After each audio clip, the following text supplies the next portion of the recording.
La historia comienza en el frío y húmedo invierno de 1873, en los parajes sombríos del sur, donde la hacienda de la familia Preston se levantaba sobre una colina rodeada de robles y cipreses retorcidos.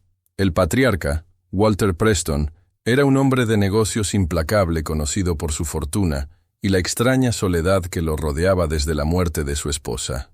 Aquella temporada marcó un giro oscuro en su vida. Obsesionado por la idea de dejar una herencia memorable y duradera, ordenó construir una silla especial para el salón principal. No se trataba de un mueble común. Walter exigió que fuera tallada exclusivamente con madera de los árboles más viejos, aquellos que, según las leyendas locales, habían presenciado funerales secretos y rituales paganos a lo largo de generaciones. El carpintero que aceptó el encargo, un extranjero de ojos negros y manos nerviosas, pidió trabajar solo, sin ayuda ni interrupciones. Durante semanas, los criados escucharon golpes y murmullos provenientes del taller improvisado bajo la hacienda. A veces parecía que había voces adicionales, y el aire se volvía tan denso alrededor del lugar que ni los perros se acercaban. Cuando la silla estuvo lista, el artesano entregó la pieza sin mediar palabra, y desapareció en la niebla antes de recibir el pago. Nadie volvió a verlo y, con el tiempo, los rumores sobre su destino se entremezclaron con las historias de aquel mobiliario. La silla fue ubicada en el centro del gran salón, justo frente a la chimenea de piedra donde Walter solía leer o meditar por las noches. Era una obra imponente, pesada, con el respaldo tallado en forma de espirales y símbolos arcaicos, que parecían moverse bajo la luz de las velas.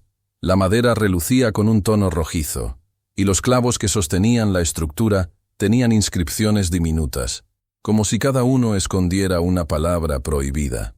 El primero en sentarse fue el propio Walter, en una noche silenciosa, rodeado solo por el eco de la lluvia, golpeando los cristales y el fuego chisporroteando en la chimenea. A partir de esa noche, todo cambió en la casa Preston. Walter, hombre enérgico y respetado, comenzó a aislarse. Evitaba las reuniones familiares, hablaba poco y apenas comía. Los criados dijeron que lo vieron varias veces sentado, completamente inmóvil, durante horas y horas, sin pronunciar palabra, con la mirada perdida en las sombras que danzaban alrededor del salón. Su hija menor, Annabel, notó que su padre murmuraba nombres en sueños y escribía cartas que luego quemaba al amanecer. La silla, según Annabel, parecía absorber el calor y oscurecer el aire de la habitación apenas alguien se acercaba demasiado. En la tercera noche, la familia celebró una cena especial. Los parientes y algunos vecinos estaban invitados a probar el nuevo vino y disfrutar la compañía. Walter insistió en sentarse en la silla durante toda la velada, y aunque nadie lo mencionó directamente, varios invitados confesaron que el ambiente era pesado y que la conversación era apenas un susurro entre el crujido de la madera. Una copa cayó al suelo, quebrándose en 1000 pedazos, y todos se levantaron de la mesa menos Walter, que permaneció inmóvil, clavando la mirada en el vacío como si escuchara cosas que los demás ignoraban. Para el sexto día, Walter era apenas una sombra de sí mismo. El médico apenas pudo convencerlo de levantarse para un chequeo, pero no encontró ninguna explicación razonable para su debilidad, ni para las manchas oscuras que parecían brotar en su piel. La cocinera halló sobre la mesa del estudio una nota en la que Walter había escrito: «La silla conoce mi nombre. Me llama cuando nadie escucha. La madera es testigo de lo que nunca confesé». Esa noche, Annabel lo encontró en el salón, sentado y con una expresión aterrada. La chimenea había apagado su fuego, y la habitación estaba tan fría que su aliento se mezclaba con la niebla que entraba por las ventanas. El séptimo día, un grito rompió la calma de la mañana. El cuerpo de Walter fue hallado en la silla, completamente rígido, los ojos abiertos, y una mueca que no era de dolor, sino de revelación absoluta, como si en el último segundo hubiera comprendido el secreto que la silla ocultaba bajo sus símbolos y clavos. Nadie quiso mover el cuerpo. Llamaron al sacerdote y al médico, pero ambos se negaron a tocar el mueble por temor a perturbar lo que aún aguardaba adentro. A partir de ese momento, la leyenda de la silla Preston se esparció por el pueblo y la región como fuego sobre hojas secas. No solo por la extraña muerte de Walter, sino por lo que le siguió. Cada vez que alguien se sentaba en la silla, ya fuera por accidente, desafío o curiosidad, La tragedia se repetía. 7 días, ni uno más, ni uno menos, y al final del plazo la muerte llegaba, silenciosa y exacta. Algunos de los que se atrevieron a probarlo dijeron haber soñado con voces susurrantes, otros con bosques antiguos y rituales que jamás habían visto. Los criados abandonaron la casa, y los parientes más cercanos prohibieron acercarse al salón principal, pero la silla jamás fue destruida ni removida. Así comenzó la verdadera maldición de la familia Preston. En cada generación, la silla permanecía, esperando con paciencia sobrenatural a que alguien, por error o arrogancia, cometiera el mismo acto fatal: sentarse y convertirse en prisionero de los 7 días que la madera maldita concedía antes de reclamar el alma del incauto. Nada podía evitarlo, ni la oración, ni el exorcismo, ni la medicina. Lo único que restaba era la certeza de que, dentro de aquella vieja madera, permanecía la memoria viva de todos los Preston que alguna vez habían osado enfrentarse a la verdad que la silla guardaba en lo más profundo de sus raíces. Y así, bajo la bruma de cada invierno, la leyenda seguía creciendo, alimentándose de nuevos nombres, nuevas víctimas y nuevas historias que, tarde o temprano, acabarían sentándose en la silla de la familia Preston. Después del funeral de Walter Preston, la hacienda quedó sumergida en un silencio sepulcral que parecía extenderse más allá de las paredes. Su hijo mayor, Edmund, heredó la propiedad junto con todas las responsabilidades que conllevaba mantener el prestigio familiar. A sus 32 años, Edmund era un hombre pragmático que no creía en supersticiones y consideraba la muerte de su padre como una coincidencia trágica pero explicable por la edad y el estrés. La silla permaneció en el salón principal, cubierta ahora con una sábana blanca que Annabel había colocado como gesto de respeto. Pero Edmund la descubrió apenas una semana después del entierro, argumentando que esconder los muebles no traería de vuelta a los muertos. Los criados que quedaban intercambiaron miradas nerviosas, pero nadie se atrevió a contradecir al nuevo señor de la casa. Fue durante una reunión de negocios cuando sucedió el primer incidente post-mortem de Walter. Edmund había invitado a 3 comerciantes de la ciudad para discutir la venta de tierras. Mientras los hombres examinaban mapas y contratos sobre la mesa del comedor, uno de ellos, un tal señor Morrison, se quejó del calor y pidió permiso para sentarse en el salón contiguo. Sin esperar respuesta, caminó hacia la silla y se acomodó en ella mientras encendía su pipa. El efecto fue inmediato. Morrison palideció y se levantó bruscamente, alegando que la silla estaba extrañamente fría y que había sentido como si algo se moviera debajo de la madera. Edmund rió nerviosamente y le ofreció otra silla, pero Morrison ya había perdido el interés en los negocios. Se despidió abruptamente y partió esa misma tarde, dejando los contratos sin firmar. Durante los siguientes días, Edmund recibió noticias inquietantes. Morrison había enfermado gravemente y deliraba sobre voces en la madera y sombras que lo seguían. Su esposa escribió cartas desesperadas pidiendo que alguien explicara qué había pasado en la hacienda Preston. Edmund, perturbado pero aún escéptico, decidió visitarlo personalmente el 6º día. Lo que encontró en la casa de Morrison lo dejó helado. El comerciante, antes un hombre robusto y jovial, yacía en su cama como un cadáver viviente, murmurando incoherencias sobre números tallados en madera y secretos enterrados bajo raíces de roble. Sus ojos, hundidos y vidriosos, se fijaron en Edmund con una mezcla de terror y reconocimiento. «La silla conoce mi nombre ahora», susurró con voz quebrada. «Viene por mí mañana». Edmund intentó consolarlo y llamó al mejor médico de la región, pero Morrison murió exactamente al amanecer del 7º día, con la misma expresión de horror revelador que había marcado el rostro de Walter. Cuando Edmund regresó a la hacienda, encontró a Annabel esperándolo en el salón, de pie junto a la silla descubierta.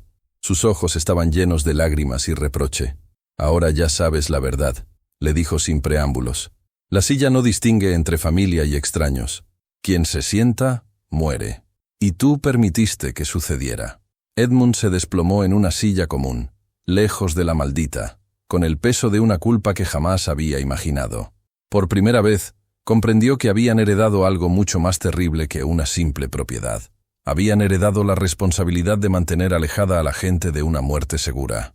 Esa noche, Edmund tomó la decisión de cerrar para siempre el salón principal. Pero ya era demasiado tarde para Morrison, y pronto descubriría que mantener el secreto de la silla sería más difícil de lo que jamás había imaginado. 3 meses después de la muerte de Morrison, la hacienda Preston se había convertido en una fortaleza de secretos. Edmund había despedido a casi toda la servidumbre, conservando únicamente a la cocinera, Marta, y al jardinero, quien había jurado jamás acercarse al salón principal. Annabel permanecía en la casa, pero había desarrollado una obsesión enfermiza por vigilar la silla día y noche, como si temiera que alguien pudiera sentarse por accidente. El peso de mantener el secreto comenzó a afectar profundamente a Edmund. Durante las noches sin sueño, se encontraba dibujando planos para construir una pared que sellara completamente el salón, pero cada mañana desechaba la idea. Algo dentro de él, una voz que no reconocía como propia, le susurraba que la silla no debía ser encerrada. Era como si la maldición necesitara respirar, necesitara la posibilidad de cumplirse para mantenerse latente. La situación se complicó cuando el hermano menor de Edmund, Thomas, regresó inesperadamente de sus estudios en Europa. Thomas había partido antes de la muerte de su padre y no conocía los eventos recientes. Era un joven de 25 años, lleno de energía y curiosidad, exactamente el tipo de persona que la silla parecía atraer con su presencia silenciosa. La noche de su llegada, durante la cena familiar, Thomas preguntó por qué el salón principal estaba cerrado con llave. Edmund y Annabel intercambiaron miradas cargadas de tensión. Edmund intentó explicar vagamente que estaban renovando la habitación, pero Thomas, perspicaz, notó la incomodidad de sus hermanos. Después de la cena, encontró a Annabel llorando en el jardín. «Hay algo que no me están diciendo», la confrontó Thomas. «¿Qué pasó realmente con padre? ¿Por qué Morrison murió de forma tan extraña?» Annabel, quebrada por meses de silencio y vigilancia, le contó toda la verdad. La silla, las muertes exactas a los 7 días, la imposibilidad de destruir el mueble. Thomas la escuchó con incredulidad creciente, pero el terror en los ojos de su hermana era demasiado genuino para ser ignorado. Esa misma noche, mientras Edmund dormía, Thomas consiguió la llave del salón. Su intención no era sentarse en la silla, sino examinarla, entender qué podía hacer que un simple mueble causara tanto miedo. Con una vela en la mano, se acercó cuidadosamente a la pieza maldita. La madera parecía absorber la luz de la llama, y los símbolos tallados creaban sombras que se movían de manera hipnótica. Thomas estaba tomando notas de los grabados cuando escuchó pasos. Edmund había despertado y lo había encontrado. «¡Aléjate de ahí!», gritó desesperado, pero en su prisa por detener a su hermano, Edmund tropezó y empujó involuntariamente a Thomas. El joven cayó directamente sobre la silla, sentándose por apenas un segundo antes de levantarse de un salto. El silencio que siguió fue más aterrador que cualquier grito. Thomas miró a sus hermanos con los ojos llenos de comprensión y horror. «Ya está hecho, ¿verdad?», susurró. Edmund asintió, incapaz de hablar. Annabel se desplomó contra la pared, sollozando. Los 7 días que siguieron fueron una agonía colectiva. Thomas, decidido a encontrar una solución, escribió cartas frenéticamente a académicos, ocultistas y sacerdotes de toda la región. Algunos respondieron con rituales desesperados, otros con oraciones inútiles. Nada funcionó. Con cada día que pasaba, Thomas se debilitaba visiblemente, pero su mente permanecía clara hasta el final. El 6.º día, Thomas reunió a sus hermanos y les hizo jurar un pacto. La silla jamás sería revelada al mundo exterior. La familia Preston cargaría con el secreto para proteger a los inocentes, pero también para preservar su honor. No podían permitir que el nombre Preston fuera recordado como una familia maldita. El 7.º día, Thomas murió en sus aposentos, no en la silla, pero con la misma expresión de revelación aterradora que había marcado a las víctimas anteriores. Con la muerte de Thomas, Edmund y Annabel se convirtieron en los únicos guardianes de un secreto que amenazaba con consumirlos desde adentro. El pacto del silencio había comenzado, pero el precio de mantenerlo sería mucho más alto de lo que jamás imaginaron. Después de la muerte de Thomas, Edmund se sumergió en una obsesión peligrosa: descubrir el origen real de la maldición. No podía aceptar que un simple mueble tuviera el poder de matar con tal precisión, y comenzó a investigar la historia de las tierras donde se construyó la hacienda Preston. Lo que descubrió en los archivos polvorientos del pueblo lo llenó de un terror más profundo que la propia silla. Las tierras habían pertenecido originalmente a una tribu nativa que las consideraba sagradas. Según los registros coloniales, en 1847, los Preston habían comprado el terreno después de que toda la tribu muriera misteriosamente durante el invierno. Los documentos oficiales hablaban de una epidemia, pero Edmund encontró testimonios de colonos que mencionaban rituales de sangre y ceremonias de venganza realizadas por el último chamán antes de su muerte. Edmund contrató discretamente a un intérprete que conocía las lenguas nativas de la región. Juntos examinaron los símbolos tallados en la silla, y lo que descubrieron confirmó sus peores temores. Los grabados no eran decorativos, eran un conjuro de venganza que se activaba cada vez que alguien se sentaba en la silla. La madera había sido cortada de un árbol sagrado donde la tribu enterraba a sus muertos, y cada símbolo representaba un alma en busca de justicia. Pero la revelación más aterradora vino cuando el intérprete tradujo una inscripción oculta en la base de la silla. El texto decía: 7 días para cada vida robada, 7 generaciones pagarán el precio. Edmund se dio cuenta de que la maldición no era aleatoria. Estaba específicamente dirigida contra la familia Preston, y continuaría hasta que 7 generaciones hubieran pagado por los crímenes de sus antepasados. Desesperado por encontrar una solución, Edmund buscó al carpintero que había construido la silla, pero descubrió que el hombre había muerto en circunstancias misteriosas apenas una semana después de entregar el mueble. Su viuda le reveló que su esposo había sido contactado por un extraño que se identificó como el último guardián de los huesos sagrados. Este hombre había proporcionado la madera y los diseños, pagando una fortuna por el trabajo. Edmund siguió el rastro del misterioso guardián y finalmente lo encontró viviendo como ermitaño en una cabaña profunda en el bosque. El anciano, de ojos blancos por las cataratas y piel marcada por cicatrices rituales, confirmó todo lo que Edmund había descubierto. Era el último superviviente de la tribu y había dedicado su vida a asegurar que la familia Preston pagara por el genocidio de su pueblo. «Tu bisabuelo envenenó nuestros pozos», le reveló el anciano con voz rasposa. «Fingió ayudarnos durante el invierno, pero quería nuestras tierras. Nosotros éramos 200. Él nos redujo a cenizas». El guardián explicó que la silla era solo el primer instrumento de venganza.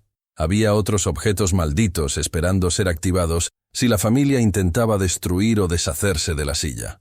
Edmund le suplicó que rompiera la maldición, ofreciéndole todas sus tierras y fortuna, pero el anciano se limitó a sonreír con tristeza.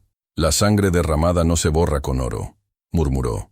«Solo cuando 7 generaciones hayan pagado, los espíritus encontrarán paz». Antes de que Edmund pudiera hacer más preguntas, el guardián desapareció en la espesura del bosque, dejándolo solo con la terrible certeza de que la maldición era imparable.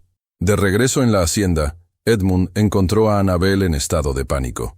Había descubierto que estaba embarazada, lo que significaba que la siguiente generación Preston ya estaba en camino. La maldición no solo continuaría, se estaba preparando para reclamar nuevas víctimas inocentes que aún no habían nacido. Esa noche, mientras contemplaba la silla bajo la luz de la luna, Edmund tomó una decisión que marcaría el destino de su familia para siempre. Si no podía romper la maldición, al menos podría controlarla. Edmund pasó meses desarrollando un sistema meticuloso para proteger a su familia y al mundo exterior de la silla maldita. Contrató a un arquitecto de confianza para construir un estudio especial con puertas dobles y cerraduras complejas, donde la silla permanecería aislada pero accesible. Su plan era simple pero macabro. Si la maldición era inevitable, al menos podría asegurar que solo se cobrara las vidas de quienes ya estuvieran condenados. Durante sus investigaciones, Edmund había descubierto que varios criminales de la región habían escapado de la justicia debido a la corrupción local. Asesinos, violadores y ladrones que vivían libres mientras sus víctimas yacían en tumbas sin venganza. Edmund desarrolló una red de contactos entre sheriffs, jueces y cazarrecompensas, ofreciéndoles sumas considerables para que le trajesen a estos criminales bajo el pretexto de trabajos especiales en su propiedad. El primer criminal que llegó a la hacienda fue Jake Morrison, un hombre que había matado a 3 familias durante robos y nunca había sido procesado. Edmund le ofreció refugio y trabajo, ganándose su confianza durante varios días. Cuando Morrison se sintió seguro, Edmund lo invitó al estudio para discutir asuntos privados y lo convenció de sentarse en la silla mientras revisaban supuestos mapas de tesoros enterrados. Morrison murió exactamente 7 días después, pero Edmund no sintió remordimiento. Por primera vez desde la muerte de Thomas, pudo dormir tranquilo, sabiendo que la silla había cobrado una vida que merecía perderse. Durante los meses siguientes, repitió el proceso con otros criminales fugitivos, convirtiéndose en una especie de verdugo secreto que usaba la maldición como instrumento de justicia. Sin embargo, el sistema no era perfecto. Edmund descubrió que la silla tenía sus propias reglas y no se conformaba únicamente con criminales. En varias ocasiones, visitantes inocentes se sentaron accidentalmente en la silla antes de que Edmund pudiera impedirlo.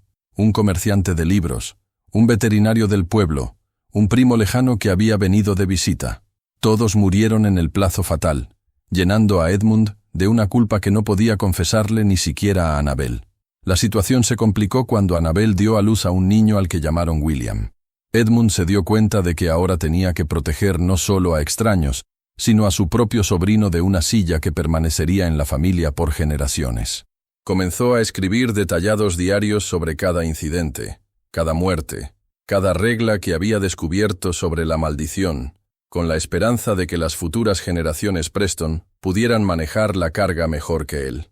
Edmund también estableció protocolos estrictos. Ningún niño podía entrar al estudio hasta cumplir 21 años y conocer toda la verdad. Ningún visitante debía quedarse solo en la casa. Ningún mueblero o reparador podía trabajar cerca del estudio. La silla debía ser limpiada y mantenida únicamente por miembros de la familia, para evitar que extraños la tocaran accidentalmente. Pero lo más perturbador era que Edmund comenzó a sentir una extraña conexión con la silla. Durante las noches largas, se encontraba sentado frente a ella, sin atreverse a tocarla, pero sintiendo como si la maldición le hablara. Podía sentir la presencia de las almas vengativas, sus susurros de dolor y rabia que emanaban de la madera sagrada.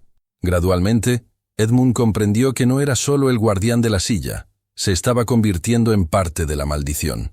Una noche de tormenta, mientras escribía en su diario, Edmund sintió una presencia detrás de él. Se dio vuelta y vio la silueta del anciano guardián de la tribu parado junto a la silla. «Ahora entiendes», le dijo el espíritu con voz que parecía venir del viento mismo. «Cada guardián se convierte en prisionero. Cada protector se transforma en cómplice. La silla no solo mata a quienes se sientan en ella, Edmund Preston, también consume a quienes la vigilan». Cuando Edmund parpadeó, la aparición había desaparecido, pero las palabras resonaron en su mente como una sentencia. Se dio cuenta de que había estado protegiéndose de la silla física, pero no de la maldición psicológica que la rodeaba. Cada muerte que había presenciado, cada vida que había sacrificado deliberadamente, lo había conectado más profundamente con la venganza ancestral que habitaba en la madera. Esa noche, Edmund tomó una decisión que cambiaría para siempre la naturaleza de la maldición. Preston escribió una carta detallada para William, explicándole no solo cómo manejar la silla, sino advirtiéndole sobre el precio oculto de ser su guardián. El legado que estaba transmitiendo no era solo una silla maldita, sino la carga de convertirse lentamente en parte de la venganza que había condenado a su familia. 25 años habían pasado desde que Edmund se convirtiera en el guardián de la silla maldita. William Preston, ahora un hombre de 25 años, había crecido conociendo la terrible verdad sobre su herencia familiar. Edmund, envejecido prematuramente por el peso de tantos secretos y muertes, había comenzado a mostrar signos inquietantes de lo que él mismo había predicho. Se estaba convirtiendo en parte de la maldición. Durante las últimas semanas, Edmund había empezado a hablar con voces que solo él podía escuchar, y William lo había encontrado varias veces de pie junto a la silla, murmurando en lo que parecía ser la lengua nativa de la tribu exterminada.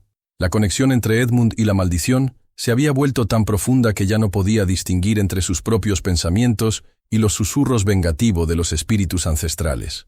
Una noche de octubre, Edmund despertó a William con urgencia desesperada. Ha llegado el momento, le dijo con ojos que brillaban con una lucidez febril.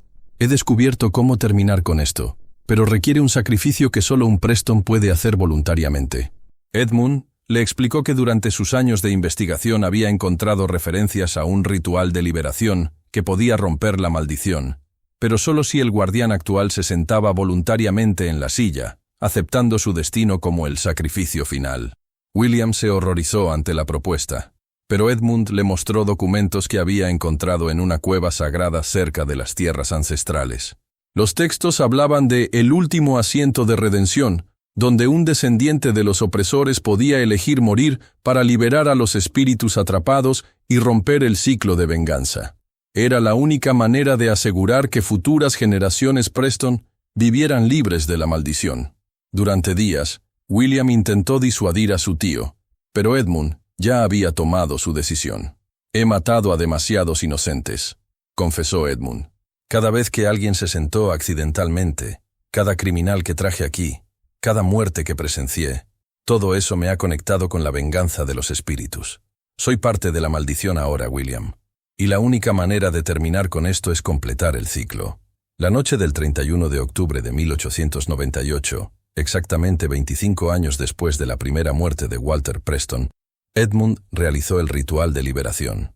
Se vistió con ropas blancas, como dictaban los textos antiguos, y se sentó ceremoniosamente en la silla maldita mientras William observaba desde la distancia, llorando pero respetando la voluntad de su tío. Esta vez, sin embargo, algo fue diferente. En lugar de los 7 días habituales, Edmund comenzó a transformarse inmediatamente. Su cuerpo se volvió translúcido, y una luz dorada empezó a emanar tanto de él como de la silla. William pudo ver espíritus nativos materializándose alrededor del estudio, no con expresiones de venganza, sino de reconocimiento y gratitud.